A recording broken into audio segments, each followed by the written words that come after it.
Hmm.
Hello, sir. You are not audible to me. नहीं नहीं Please kindly check the voice. मैं बोल नहीं रहा हूँ अभी। आवाज आ रही है? आप लोग सब लोग बताएं, आवाज आ रही है आप लोगों को? Yes, Yes, yes sir, sir, I yes got आ your रही voice आ right रही। now. साफ आवाज आ रही है? हाँ जी क्योंकि सर। क्योंकि हाँ यस आप, सर। हाँ, यहाँ का इंटरनेट जो है वो सही है, और अगर जिनको भी आवाज नहीं आ रही है उनका अपना प्रॉब्लम नेट का हो सकता है। तो अभी मैं वेट कर रहा हूँ एडमिट लोग हो जाएं और लोग, इसीलिए मैं बोल नहीं रहा हूँ, इसीलिए आप लोगों को आवाज नहीं आ रही।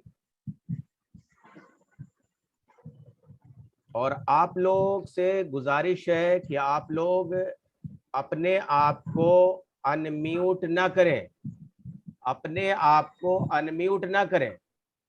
अनम्यूट करने से वहां से आवाजें आती हैं, और पढ़ाने में भी और जो लोग सीख रहे हैं उनको दोनों को परेशानी होती है।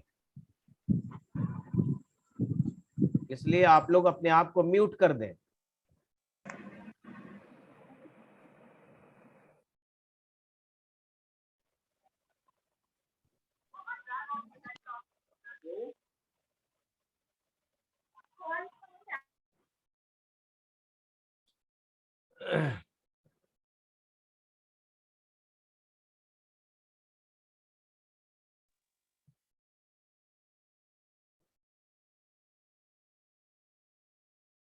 Okay, good evening to all participants.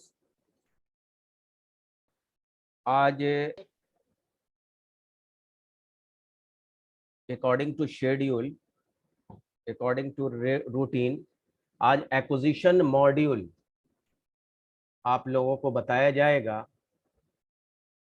और इन पार्टिसिपेंट्स में आप लोगों में से कुछ लोग जॉब में भी हैं, बहुत सालों से हैं, और बहुत सारे लोग अभी अभी BLIS किया है और MLIS कंप्लीट किया है, जो स्टूडेंट्स हैं, जो जॉब में नहीं है।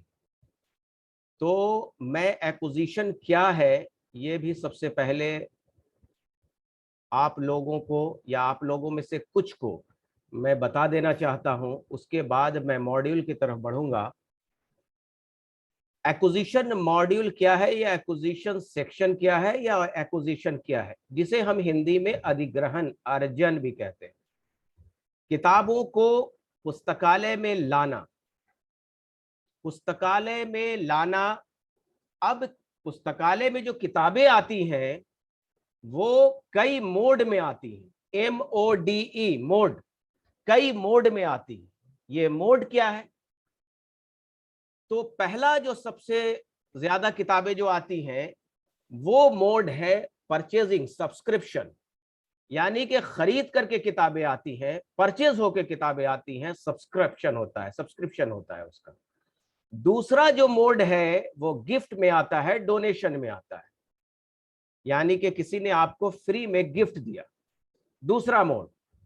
तीसरा मोड एक्सचेंज मोड होता है, आदान प्रदान मोड होता है। एक्सचेंज मोड क्या है, आदान प्रदान मोड क्या है? तो एक्सचेंज मोड ये है कि किसी दूसरी लाइब्रेरी ने अपने यहाँ के मटेरियल्स को, अपने यहाँ के मटेरियल्स को, डॉक्यूमेंट्स को, वो किसी भी शक्ल में हो सकती है, या अपने यहाँ से प्रकाशित पुस्तकें हो, अपने यहाँ से पब्लिश की हुई जर्नल हो, अपने यहाँ जो रखी गई मैन्युस्क्रिप्ट्स है उसका जेरॉक्स कॉपी हो, अपने यहाँ उपलब्ध किताबों, रेयर बुक्स की जेरॉक्स कॉपी हो। यानी कि एक लाइब्रेरी दूसरी लाइब्रेरी को तथा दूसरी लाइब्रेरी पहली लाइब्रेरी को आदान प्रदान डॉक्यूमेंट्स का करती है, उसे हम एक्सचेंज मोड कहते हैं। तो 3 मोड में, पहला सब्सक्रिप्शन होता, दूसरा डोनेशन, गिफ्ट, ग्रेटिस जो आप कहें, तीसरा एक्सचेंज मोड होता है। 3 मोड से किताबें आती हैं। अब किताबें तो आती हैं, मगर यहां पर जो एक्विजिशन मॉड्यूल देख रहे हैं आप लोग, ये स्क्रीन पर एक्विजिशन मॉड्यूल, तो बहुत सारे काम पहले होते हैं एक्विजिशन करने के पहले, अधिग्रहण के प्रोसेस करने से पहले बहुत सारे ऑफ द रिकॉर्ड काम होते हैं, जिसको मैं समझा देना जरूरी समझता हूं। एक्विजिशन मॉड्यूल में कुछ प्रोसेस होते हैं, डेटा एंट्री होता है, वेंडर बनाया जाता है और इनवॉइस प्रोसेसिंग होता है। ये सब सारी चीजें होती हैं। मगर उससे पहले क्या होता है, सबसे पहले बुक का सिलेक्शन किया जाता है, किसी तरह से भी हो। वेंडर ने अपना कैटलॉग दिया बिब्लियोग्राफी के द्वारा जरिए से, या फिर किसी रीडर ने सजेशन दिया या डिमांड किया कि मैं ये किताब चाहता हूं, ये किताब मुझे जरूरत है। तो कई तरीके से जो है वो लिस्ट बनाई जाती है। लिस्ट जब तैयार हो जाती है कि ये किताबें मुझे मंगानी है, तब हम क्या करते हैं, उसकी फाइनल लिस्ट बनाते हैं। और हर लाइब्रेरी में एक बुक सिलेक्शन कमेटी होती है। बुक्स लाइब्रेरियन को रहते हुए बुक सिलेक्शन कमेटी, आखिर क्यों? एक लाइब्रेरियन के स्टाफ रहते हुए लाइब्रेरी में बुक सिलेक्शन कमेटी क्यों होती है, इसके बारे में भी मैं आपको बताता हूं। आप या हम अपने पुस्तकालय में या घरों में भी कोई सामान खरीदते हैं, तो हम क्या करते हैं कि अपने गार्जियन से परमिशन लेते हैं, या जो सामान भी हम खरीद रहे हैं उसके एक्सपर्ट से राय लेते हैं। उसके एक्सपर्ट से हम राय लेते हैं। अगर हम टीवी खरीदने जा रहे हैं, तो जो टीवी के एक्सपर्ट हैं उससे हम क्या करते हैं, पूछते हैं कि कौन सा टीवी अच्छा है, ये टीवी अच्छा है कि नहीं। अगर हम कंप्यूटर खरीदने जा रहे हैं, तो कंप्यूटर के जो एक्सपर्ट है उससे भी हम खरीदते हैं, यानी कि पूछते हैं कि ये सही है अथवा नहीं है। एक लाइब्रेरी या लाइब्रेरियन में काम करने वाला कर्मचारी या स्टाफ सारे विषय में एक्सपर्ट नहीं होता, बायो इन्फॉर्मेटिक्स के टाइटल से ये तो हम पता लगा सकते हैं, टाइटल से या उसके इंट्रोडक्शन से हम ये तो पता लगा सकते हैं कि कौन से विषय पर ये किताबें हैं। एक लाइब्रेरियन को सारे विषय की थोड़ी थोड़ी जानकारी रखना जरूरी है, इसलिए कि उसे सब्जेक्ट असाइन करना है, और उसके बाद जब सब्जेक्ट असाइन हो जाता है तो फिर क्लासिफिकेशन नंबर असाइन करना है, क्लासिफाई करना है।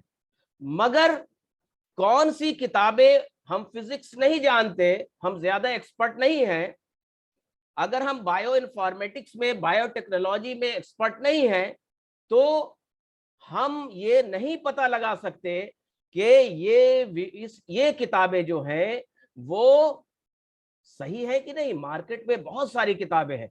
लाइब्रेरी साइंस की अगर मुझे किताबें दिखाई जाएंगी तो मैं ये बता दूंगा कि चूंकि लाइब्रेरी साइंस हमारा मेन विषय है, तो ये मैं बता दूंगा कि ये किताबें सही है या किसी दूसरे की कॉपी की हुई है या इंटरनेट से उसको कॉपी किया गया है। मगर मुझे किसी ऐसे विषय के बारे में कहा जाए कि आप बताएं कि ये किताब सही है कि नहीं हमारे कंपटीशन के लिए, और बीएससी के लिए, एमएससी के लिए, रिसर्च पर्पस से, तो दूसरे विषयों के बारे में हम नहीं बता सकते। तो इसी तरीके से हम क्या करते हैं, बुक सिलेक्शन कमेटी में बहुत सारे विषयों के एक्सपर्ट, 1 2 3 नहीं रहते, बहुत सारे बुक सिलेक्शन कमेटी या लाइब्रेरी कमेटी या बुक सिलेक्शन कमेटी, उसको कई नामों से बुलाया जाता है। तो उसमें हम सारे विषय के लोगों को रखते हैं। जिस विषय की किताबें मुझे मंगानी है, तो हम लिस्ट या वेंडर से कहते हैं। वेंडर किसे कहते हैं, जो अभी हम आपको बताएंगे। वेंडर कहते हैं जो सप्लाई करता है किताबें। कंप्यूटर सप्लाई करने वाला वो वेंडर हो गया, किताब सप्लाई करने वाला वेंडर हो गया। आपके यहाँ जो न्यूज़पेपर लेकर के आता है डेली साइकिल पर, जो आपके घरों में न्यूज़पेपर देता है, वो भी वेंडर है, हमारा सप्लायर। और पब्लिशर अलग होता है, प्रकाशक। एक वेंडर प्रकाशक हो सकता है, एक प्रकाशक वेंडर हो सकता है। प्रकाशक जो अपने पब्लिश की हुई किताबों को, यानी कि खुद पब्लिश करता है, मगर जब सारी किताबों को, सारे पब्लिशर की किताबों को जमा करके सप्लाई करने का काम कर देता है, तो उसे हम वेंडर कहते हैं। तो एक वेंडर से हम क्या करते हैं, इन किताबों को, बहुत सारी किताबों को, 500 किताबें परचेस करनी है डिफरेंट वेंडर से या एक वेंडर से, तो हम क्या करते हैं कि उन वेंडर से मंगा लेते हैं किताबें अपने यहाँ अपनी लाइब्रेरी में। मगर बल्क में अगर मुझे बुक सिलेक्शन कमेटी करवानी है, वो सिलेक्शन कमेटी के जरिए से, तब हम बल्क में, मगर एक दो करना है तो हम उनके पास अप्रूवल के लिए भी भेज सकते हैं। तो वो किताबों को देखते हैं और देखने के बाद वो सिलेक्शन करते हैं। जैसे उदाहरण के लिए फॉर एग्जांपल कि हमने क्या किया कि 500 किताबों की लिस्ट भी है और 500 किताबें हमारे पास रखी हुई हैं। तो जो सिलेक्शन हुआ हमारे यहाँ उसको हमने रख लिया फिलहाल, और जो रिजेक्ट कर दिया बुक सिलेक्शन कमेटी ने उसे हम वापस कर देंगे वेंडर को, तथा एक प्रोसीडिंग बन जाएगी। प्रोसीडिंग हम लोग जानते हैं, एक रिटन कि दिनांक या डेट, इस डेट को ये मीटिंग हुई बुक सिलेक्शन की, इन सबों को, इन सब टाइटल्स को रखा गया, जिसमें ये सब किताबें पास हुई, अप्रूव्ड हुई बुक सिलेक्शन कमेटी के जरिए से, तथा ये सब रिजेक्ट हो गई। इन सब कामों को करने के बाद और वेंडर का भी सिलेक्शन हम करते हैं कि कितना ज्यादा कोटेशन मंगाते हैं। कोटेशन के जरिए से हम ये फैसला लेते हैं कि किन वेंडर से, अब कोई वेंडर क्या कर रहा है, आपको 10% आपको दे रहा है डिस्काउंट और कोई 15%, तो कम वालों से हम जो ज्यादा डिस्काउंट दे रहा है उसका हम सिलेक्शन करेंगे। मगर एक नई चीज मैं आपको बता देता हूं, जो इंटरव्यू में कोटेशन क्या होता है? हेलो, क्या कोटेशन कोटेशन, ये सब नोट करके आप रखेंगे, ठीक है ना, लास्ट में पूछ लेंगे, मगर मैं बता देता हूं। कोटेशन जैसे हम देंगे डिफरेंट वेंडर को कि आप कितने % डिस्काउंट देंगे इंडियन बुक पर, इंडियन बुक में इंग्लिश बुक पर कितना डिस्काउंट देंगे, हिंदी बुक पर, उर्दू बुक पर, और फॉरेन की किताबों पर कितना डिस्काउंट देंगे। तो बहुत सारे वेंडर से हम कोटेशन मंगाते हैं कि आप बताइए लिखित रिटन कितना % देंगे, उसी को हम कोटेशन कहते हैं। कोई भी सामान जब ऑफिस में, किसी भी ऑफिस में आप खरीदते हैं तो परचेज कमेटी भी होती है। एक बुक सिलेक्शन कमेटी हो गई, ये भी बुक के परचेज ही के लिए होती है, मगर आप एसी खरीदते, लैपटॉप खरीदते, पेन खरीदते, पेंसिल खरीदते हैं, कागज खरीदते, सेंचुरी पेपर खरीदते हैं, तो उसमें भी परचेज कमेटी होती है, उसमें भी कोटेशन लिया जाता है। मगर एक नई चीज आप लोगों को बता दूं कि अब ये सब सिस्टम भारत सरकार ने खत्म कर दिया और जेम पोर्टल बना दिया है। जेम पोर्टल पर हम जो है बिड करते या फिर ऑनलाइन डिफरेंट रूल्स जो है, GFR rules, general financial rules, उसके अकॉर्डिंग हम काम करते हैं ऑनलाइन। कोई भी चीजें आपको परचेस करनी है तो, खैर उधर मुझे नहीं जाना। तो जब ये सारे काम कर लेते हैं, तब हम ये एक्विजिशन मॉड्यूल, आपके स्क्रीन पर मेरे माउस को ध्यान से देखेंगे कि माउस कहां पर जो है जा रहा है हमारा, तो ये एक्विजिशन मॉड्यूल जो है इस पर हम क्लिक करते हैं। क्लिक करने के बाद ये देखिए, ये एक चीजें सामने वेंडर जो है ये दिखाई दे रहा है, वेंडर दिखाई दे रहा है। कल सुजीत सर ने आपको बजट बनाने के लिए, फंड बनाने के लिए ये सारी चीजें बना दी गई हैं, इसको आज मुझे नहीं बताना। यहां पर आपको वेंडर दिखा रहा है और यहां पर राइट साइड में आप देखेंगे वेंडर यहां पर है और एक कॉलम बना हुआ है।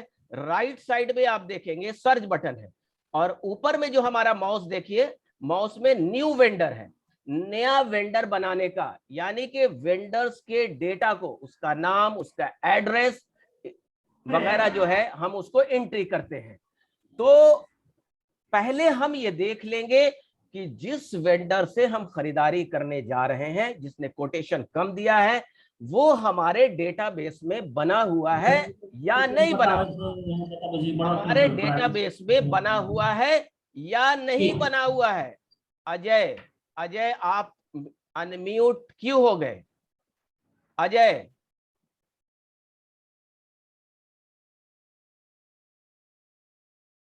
अब ये वेंडर को आप देख रहे हैं कि राइट साइड में सर्च बटन है, तो सर्च बटन पर जैसे ही अपने माउस से हम क्लिक करेंगे तो जितने भी वेंडर हमारे कोहा के डेटाबेस में बने हुए होंगे वो डिस्प्ले हो जाएगा। तो यहाँ पर देखिए 5 वेंडर यहाँ पर दिखा रहा है, शो कर रहा है, डिस्प्ले हो रहा है। अब ये एबीसी पब्लिकेशन, दूसरा अग्रवाल पब्लिकेशन, तीसरा इंडिया बुक डिपो, चौथा नोवेल्टी बुक्स और सिन्हा पब्लिकेशन, ये 5 वेंडर जो है हमारा क्या हो रहा है, बना हुआ है, उसका डेटाबेस बना हुआ है। मगर अभी आप लोगों को मुझे वेंडर बनाने का यहाँ पर बताना है कि वेंडर कैसे बनेगा। तो हम इन सब वेंडर से अभी नहीं खरीदेंगे, नए वेंडर से हम लेंगे। तो यहाँ पर भी देखिए प्लस का यहाँ पर मार्क है और यहाँ पर न्यू वेंडर है। तो इस पर हम क्लिक करेंगे। क्लिक करते ही एक फॉर्म ओपन हो जाएगा, एक फॉर्म ओपन हो जाएगा जिसको हम फिल करेंगे। तो यहाँ पर हम देख रहे हैं कि ये कंपनी डिटेल्स है। यहाँ पर देखिएगा कंपनी डिटेल्स। तो यहाँ पर नेम, मान लिया जाए उदाहरण के लिए कि मुझे दिल्ली बुक डिपो से खरीदना है, जो डेटाबेस में नहीं बना हुआ है, जो हमारे डेटाबेस में वो वेंडर दिल्ली बुक डिपो नहीं बना हुआ। तो यहाँ पर दिल्ली बुक डिपो मैंने लिख दिया। ये कंपनी डिटेल्स मीन्स ये हो गया कि ये कंपनी का हम नाम लिखेंगे, कंपनी का नाम लिखेंगे। तो कंपनी का नाम हमने यहां पर लिख दिया। ये देखिए डिस्प्ले में ये सब कौन कर रहे हैं, इस तरह से कौन कर रहा है, किसके इसमें स्क्रीन पे ऐसे मत कीजिए भाई। आप सर ये कोई रेड एम आई के नाम से है, वो यूज कर रहा है ऐसे। इस तरह से करेंगे प्रॉब्लम तो फिर मुश्किल हो जाएगा। किस नाम से है? सर रेड एम आई।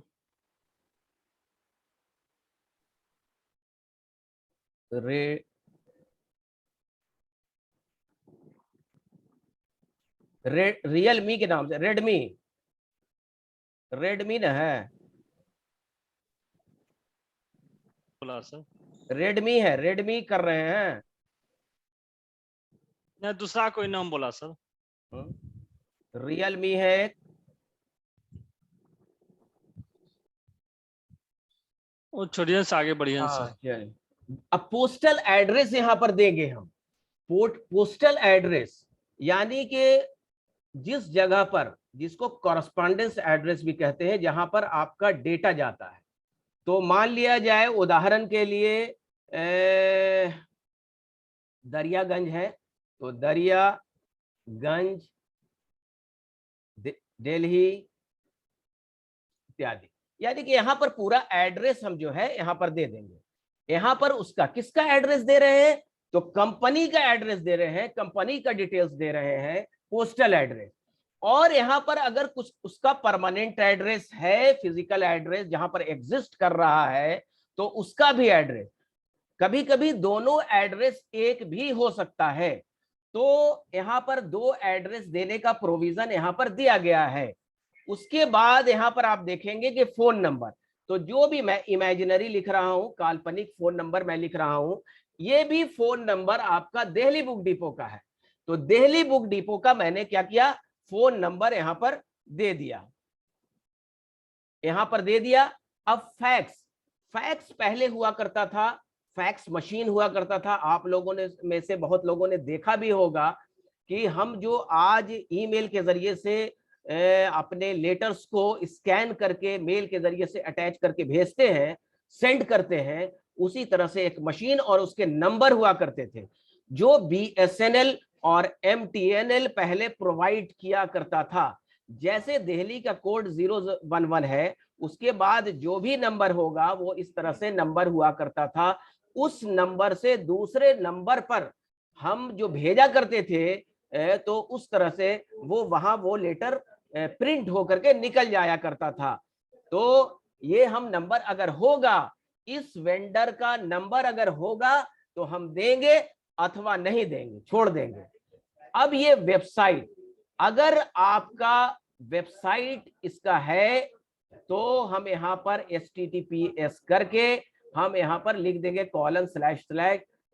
जैसे दिल्ली बुक डिपो है तो यहाँ पर दिल्ली बुक डिपो, जो भी उसका वेबसाइट एड्रेस या URL यूनिफॉर्म रिसोर्स लोकेटर जो भी होगा उसको हम लिख देंगे। यानी कि वेबसाइट को सिंपल लैंग्वेज में आप समझ लीजिए कि वेबसाइट को लिख देंगे, डोमेन को लिख देंगे, URL लिख देंगे, जिस नाम से भी आप बुलाइए उसे।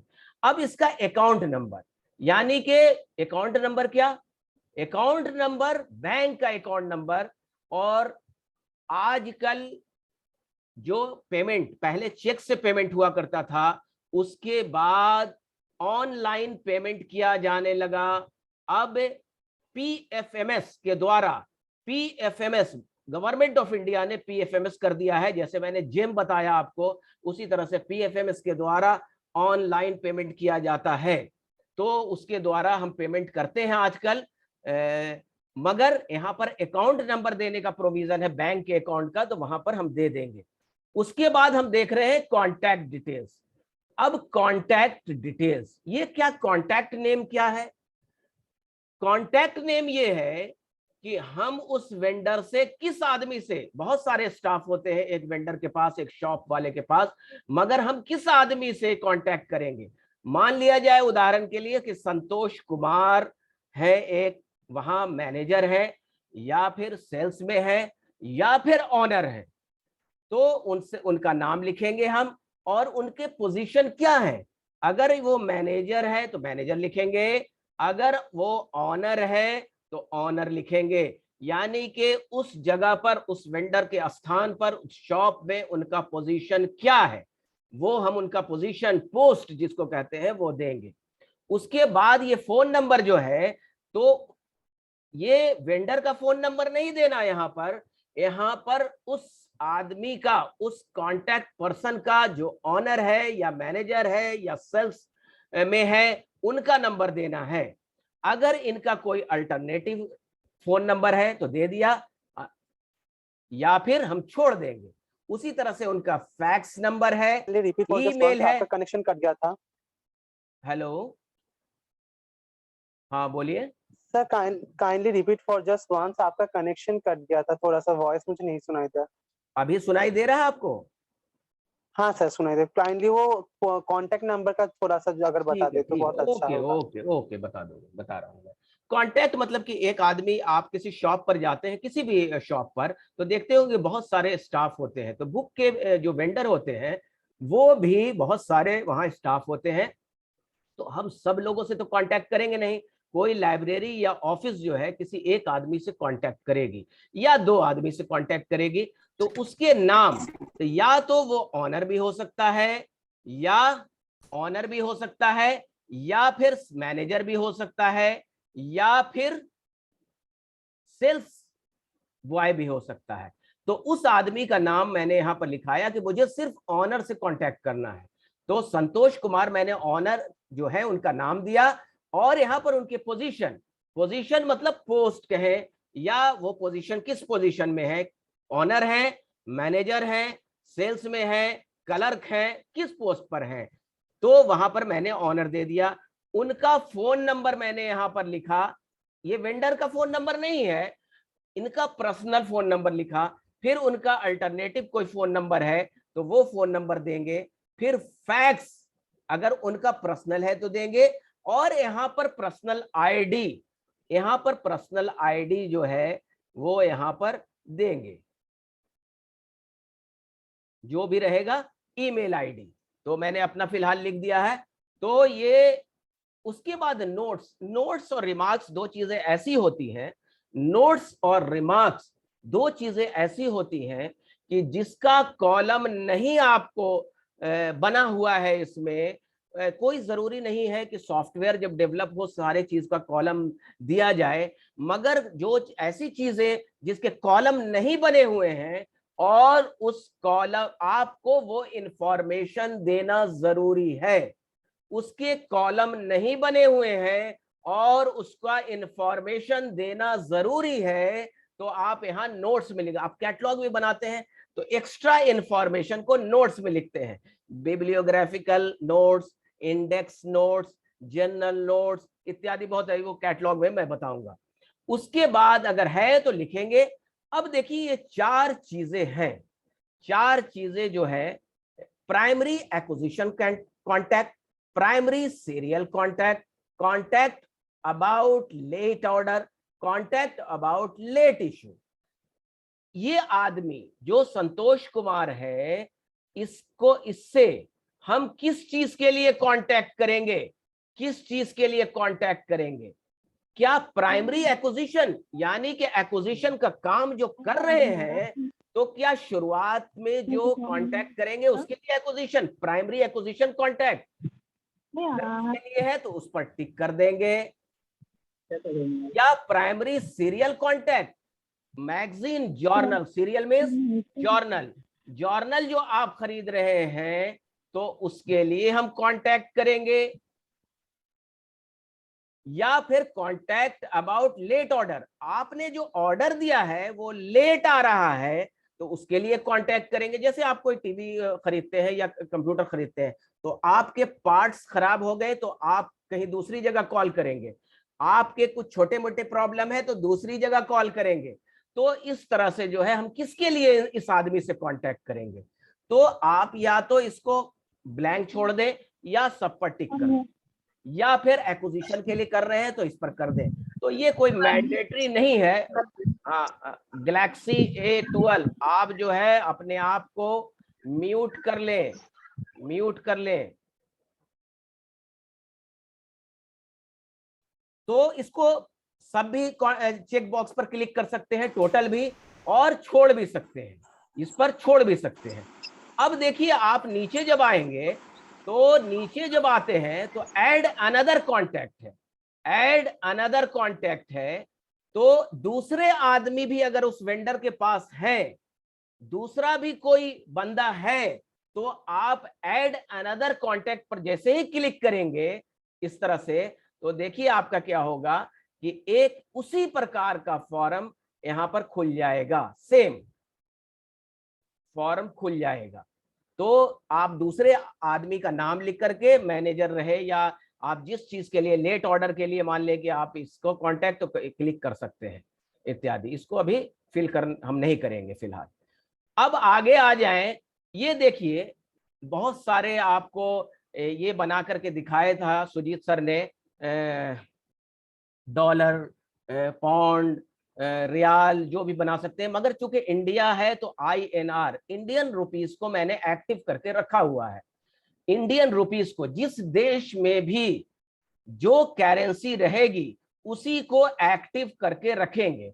अब आप सवाल का जवाब मैं पहले ही दे देता हूं।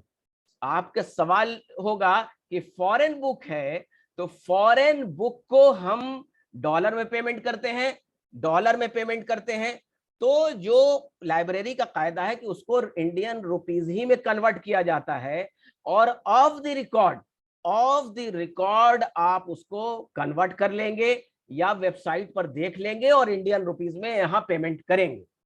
अब INR जो है बाय डिफॉल्ट रहेगा और एक्टिव रहेगा, मैंने एडमिन में जाकर के वो एक्टिव किया हुआ है, जो एडमिनिस्ट्रेशन बताया गया आपको। अब ये tax number registered, tax number registered में ये आप जान लेंगे कि इंडिया में टैक्स किताबों पर नहीं लगता, इसलिए नो बाय डिफॉल्ट रहेगा, और इंक्लूड टैक्स, अगर आप डोंट इंक्लूड टैक्स करेंगे तो आपको टैक्स का सिस्टम एडमिन में बनाना पड़ेगा। तो यहां किताबों पर आमतौर पर टैक्स नहीं लगता, तो आप इंक्लूड टैक्स, मैंने जैसा सेटिंग करके रखा हुआ है, अगर आप कर देंगे तो आगे प्रोसेस करना मुश्किल हो जाएगा। तो इंक्लूड टैक्स, उसके बाद यहां पर देखिए टैक्स रेट भी आ जाएगा कि क्या लगता है। अब यहां जो बहुत इंपॉर्टेंट चीज है आप देख रहे हैं, डिस्काउंट, यानी कि ये वेंडर कितना डिस्काउंट दे रहा है, कितना परसेंट डिस्काउंट दे रहा है। तो अगर 10% डिस्काउंट दे रहा है तो यहां पर ये वेंडर 10% कर देंगे। डिलीवरी टाइम, कितना समय लेगा वो, मेरे ऑर्डर के कितने दिनों के बाद वो किताब सप्लाई करेगा।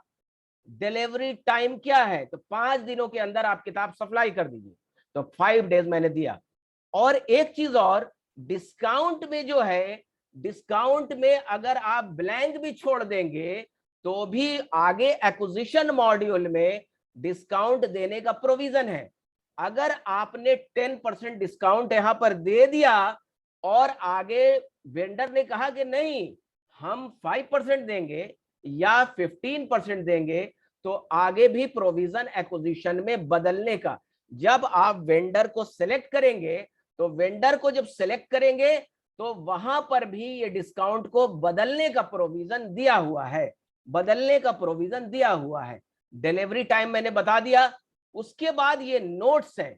नोट्स मैंने ऊपर भी बताया कि अगर ऑर्डरिंग इंफॉर्मेशन से रिलेटेड, ऑर्डरिंग इंफॉर्मेशन यानी कि डिस्काउंट या वेंडर की और कोई चीजें हैं इससे रिलेटेड जिसके कॉलम्स नहीं बने हुए हैं और ये आप कॉलम में कुछ लिखना जरूरी समझते हैं कि ये जरूरी है लिखना, तो नोट्स में आप लिख सकते हैं। नोट्स और रिमार्क्स मैंने पहले भी बताया कि इसीलिए होता है ताकि आप एक्स्ट्रा चीजें आप लिख सकें। तो ये सब फॉर्म भरने के बाद, फिल करने के बाद आप देखिए यहां पर सेव बटन है नीचे, माउस को आप ध्यान से देखेंगे, सेव बटन पर यहां पर क्लिक करेंगे तो क्लिक करने के बाद ये दिल्ली बुक डिपो बन जाएगा। दिल्ली बुक डिपो बन जाएगा। बना कर देखिए, एक रोज में सारे काम नहीं होते, मगर चूंकि हमें यहां पर सीखना है इसलिए एक ही रोज में सारे काम करेंगे। अब न्यू बास्केट क्या है सर? बताया ही नहीं है अभी आपको। ओके बताएंगे तब ना, यही तो प्रोसेस है आगे। तो अब देखिए इधर सर। या तो बनाने के बाद राइट साइड में न्यू बास्केट है, मगर आप कहते हैं कि नहीं आज हमने वेंडर बना लिया, आज मैं काम नहीं करूंगा, बंद कर दिया हमने। बंद करने के बाद होम पर आए, होम पर आने के बाद फिर एक्विजिशन में दूसरे दिन आए, तीसरे दिन आए, चौथे दिन आए और एक्विजिशन में काम करना शुरू किया। तो अब यहाँ पर न्यू वेंडर पर फिर से बना सकते। अब यहाँ पर जो मैंने, हेलो सर, हाँ एक्विजिशन मींस क्या है? एक्विजिशन सर समझा दीजिए। पहले समझाया ना, 15 मिनट तो मैंने वही समझाया, आप रिकॉर्डिंग देख लेंगे, ठीक है ना। पहले बताने दीजिए, इसलिए कि देखिए 2 मिनट बचा हुआ है, अब अगला सेशन में आप लोग ज्वाइन होइएगा फिर जल्दी से। तो एक्विजिशन सर एक्विजिशन में जैसे बताया सर, एक तो बना दिए ये बुक वेंडर, तो वो आया कहाँ सर? अभी जैसे एक्विजिशन फिर से क्लिक किए तो वो बुक वेंडर, क्लिक देखिए, सर्च पर क्लिक किया, ये सर्च देखिए जी, तो ये यहाँ पर आप देखेंगे कि दिल्ली बुक डिपो नहीं था, तो ये दिल्ली बुक डिपो यहाँ देखिए आ गया। 5 था, अब 6 हो गया। ये देखिए 6 रिजल्ट हुआ यहाँ पर। शुरू में मैंने आपको दिखाया था, शुरू से क्लास कीजिए तभी समझ में आएगा। तो दिल्ली बुक डिपो में देखिए राइट साइड में न्यू बास्केट है, तो न्यू बास्केट पर हम अपने माउस से क्लिक करेंगे। देखिए यहाँ पर प्लस करके न्यू बास्केट है। न्यू बास्केट अगर क्या है, ऑनलाइन में भी आपने देखा होगा बास्केट, बहुत सारे ऐसे वेबसाइट हैं जो वेंडर हैं, जैसे फ्लिपकार्ट, अमेज़न, ये सब भी आपके वेंडर हैं जो सामानों की सप्लाई करते हैं। और उसी तर्ज पर, हाँ बता रहे हैं, पहले बता दो तब क्वेश्चन कीजिए, ठीक है ना। हाँ क्वेश्चन कीजिए, क्वेश्चन पूछना तो बहुत अच्छी बात है। तो अभी 1 मिनट बचा हुआ है, तो 1 मिनट मैं चलता हूं। तो राइट साइड में न्यू बास्केट, तो एक बास्केट बनाने का प्रोविजन है। बास्केट एक आम लैंग्वेज में, आम बोली चाली लैंग्वेज में बास्केट हम लोग यूज करते हैं, जिसमें हम सामानों को रख करके लाते हैं। जैसे कोई चीज खरीदारी करने के लिए हम जाते हैं तो ले लेते हैं बैग, या क्या करते हैं बास्केट ले लेते हैं, इसी में सामान को भरना है, इसी में रख करके लाना है, इसी झोले में लाना है, इसी पॉलिथीन में लाना है। तो बस ये सिंपल लैंग्वेज में आप ये समझ लीजिए कि इसमें हम किताब रख करके लाएंगे। समझ में आ रहा है? इसमें हम बास्केट लेकर के अब चलते हैं, बास्केट लेकर के किताब खरीदने के लिए, बुक खरीदने के लिए चलते हैं, ठीक है। तो न्यू बास्केट ले लेते हैं हम जरा। तो प्लस में न्यू बास्केट हमने किया। न्यू बास्केट में देखिए बास्केट का नाम देना पड़ेगा। अब इस तरह से समझ लीजिए, आम बोली